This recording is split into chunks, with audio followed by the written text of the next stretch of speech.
Membikin suatu yang baru agama nggak boleh. Bikin kelompok, bikin firqah, bikin ajaran. Seperti ajaran tarekat, ajaran tasawuf. Islam nggak pernah mengajarkan. Nabi nggak pernah mengajarkan. Kemudian dibagi lagi.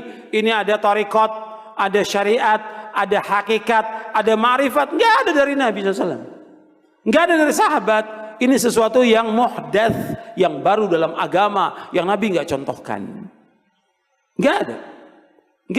Nggak ada tarekat, syariat, hakikat, ma'rifat. Maka kata para ulama dalam tasawuf itu awalnya bid'ah dan akhirnya zindiq. Awalnya bid'ah karena Nabi nggak contohkan, sesuatu yang baru dalam agama, akhirnya zindiq. Karena ketika dia sudah membagi menjadi 4 golongan itu, 4 tingkatan, nanti kalau sudah sampai kepada hakikat ma'rifat, kata mereka sudah nggak ada beban syariat lagi. Sudah nggak wajib sholat, nggak wajib puasa. Apa benar bagi dalam Islam? Nggak benar.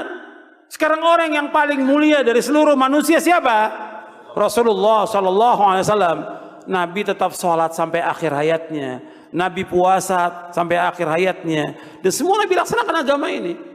Sebagaimana Allah berfirman di akhir surah Al-Hijr, wa'bud rabbaka hatta ya'tiyakal yaqin. Beribadah kamu kepada Allah sampai datangnya al-yaqin. Maksudnya al-yaqin al-maut, kematian.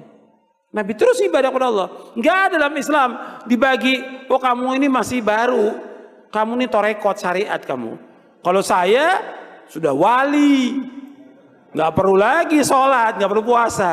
Betul, wali syaiton yang seperti itu, wali syaiton.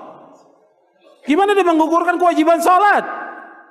Kalau orang mengatakan bagi saya sholat tidak wajib dan sudah sampai hujah pada dia, kafir, keluar dari Islam. Orang itu keluar dari agama Islam. Kalau dia mengatakan bahwa puasa Ramadan nggak wajib bagi saya karena saya sudah mencapai derajat wali, kafir, keluar dari Islam. Kalau sudah sampai hujah pada dia. Ini sepakat para ulama tentang masalah ini. Dan mereka lagi bagi nanti tentang hakikat dan syariat. Dan yang lainnya mereka bagi. Dan juga saya bahas di buku ini. Nggak ada. Makanya Al-Hafidz Ibnu Katsir ketika menjelaskan ayat ini, al-yawma akmaltu lakum dinakum wa atmamtu alaikum ni'mati wa raditu lakumul Islam madina.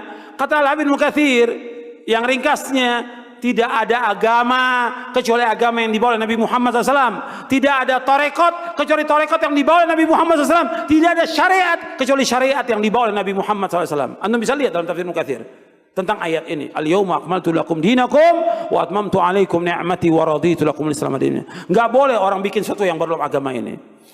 Yang tujuan mereka untuk mencapai kepada Allah tidak bisa sampai kepada Allah.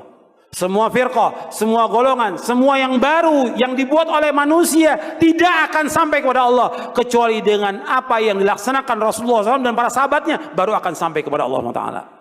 Itu penjelasan para ulama. Harus jelas dan tegas disampaikan kepada umat ini supaya umat tidak sesat.